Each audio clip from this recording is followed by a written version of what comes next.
আকাশবাণী কলকাতা গ্রামীণ সংবাদ পড়ছি প্রিয়া বিশ্বকর্মা। কলকাতা সহ গাঙ্গেয় পশ্চিমবঙ্গের জেলাগুলিতে বিক্ষিপ্তভাবে বৃষ্টি হচ্ছে। আগামী দুদিন বৃষ্টির পরিমাণ বাড়তে পারে বলে আবহাওয়া দপ্তরের পূর্বাভাসে জানানো হয়েছে।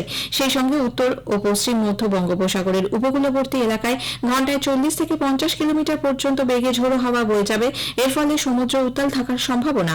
মৎস্যজীবীদের শুক্রবার পর্যন্ত গভীর সমুদ্রে না যাবার পরামর্শ দেওয়া হয়েছে।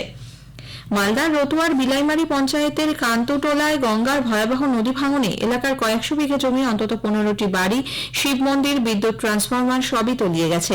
ক্রমশ লোকালয়ের দিকে এগিয়ে আসছে গঙ্গা। এলাকায় পানীয় জল অমিল, বিদ্যুৎ বিচ্ছিন্ন। স্থানীয় বাসিন্দারা জানিয়েছেন, বছর 10 আগেও গঙ্গার দূরত্ব ছিল প্রায় 10 কিলোমিটার। গত বছর ভাঙনের পর নদীর পাড়ে কিছু বালির বস্তা ফেলে রেখে শুখা মৌসুমে কাজ হবে বলে প্রতিশ্রুতি দিয়েছিল সেচ দপ্তর। কাজ না হওয়ায় কেন্দ্র রাজ্য দুই সরকারের ভূমিকাতেই ক্ষুব্ধ স্থানীয় বাসিন্দারা। নদীর ভাঙন সমস্যার কথা স্বীকার করেছেন সেচ প্রতিমন্ত্রী সাবিনা ইয়াসমিন।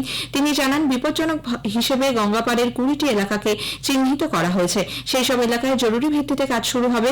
ভাঙন রোধে কেন্দ্রীয় সাহায্য মিলছে না বলেও তার অভিযোগ। অন্যদিকে মালদা উত্তরের বিজেপি সাংসদ খগেন মুর্মু পাল্টা দাবি করে বলেন, ভাঙন রোধের দায়িত্ব এড়াচ্ছে রাজ্য। মুর্শিদাবাদের বহরমপুরে দীর্ঘদিন ধরে বেহাল 34 নম্বর পুরনো জাতীয় সড়ক সংস্কার ও সম্প্রসারণের কাজ শুরু করেছে রাজ্য পূর্ত দপ্তর। বলরামপুর থেকে মেহেদীপুর পর্যন্ত 13 কিলোমিটার রাস্তার জন্য 20 কোটি টাকার বেশি বরাদ্দ করেছে জাতীয় সড়ক কর্তৃপক্ষ। এরপর থেকে পুরনো জাতীয় সড়কের এই অংশের রক্ষণাবেক্ষণের দায়িত্বও থাকবে রাজ্য পূর্ত দপ্তরের হাতেই। মালদার গাজলের কৃষ্ণপুরী সমবায় ব্যাংকে ঢুকে ব্যাংক কর্মীকে গুলি করে লুটপাটের ঘটনায় 2 দুষ্কৃতীকে পুলিশ গ্রেপ্তার করেছে।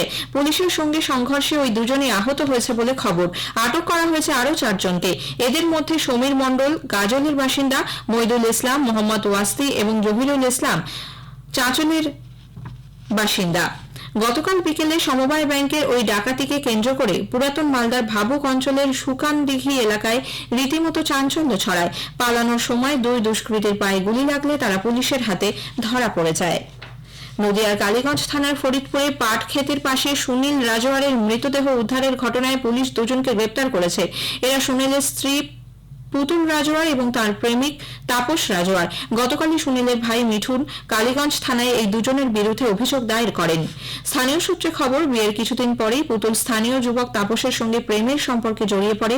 এই নিয়ে তাপসের সঙ্গে সুনীলের আগে অশান্তিও হয়েছিল। নদিয়ার কৃষ্ণনগরের গোয়ারি বাজারে গত 19 জুলাই রাস্তায় এক ব্যবসায়ীকে লক্ষ্য করে গুলি করার ঘটনায় ব্যবহৃত পিস্তলটি উদ্ধার করেছে পুলিশ। গতকাল স্থানীয় শিমুলতলার কাছে একটি ঝোপের মধ্যে পিস্তলটি পাওয়া যায়। ধৃতদের জেরা করেই আগ্নেয়াস্ত্রটির সন্ধান মিলেছে বলে পুলিশ সূত্রে খবর। নদিয়ার রানাঘাটে ভিডিওর নামে সোশ্যাল মিডিয়ায় ভুয়ো অ্যাকাউন্ট খুলে প্রতারণার অভিযোগ উঠেছে দুষ্কৃতীদের বিরুদ্ধে। রানাঘাট 2 নম্বর ব্লকের বিডিও শুভজিৎ জানার অভিযোগের পর রানাঘাট সাইবার ক্রাইম থানা তদন্ত শুরু করে।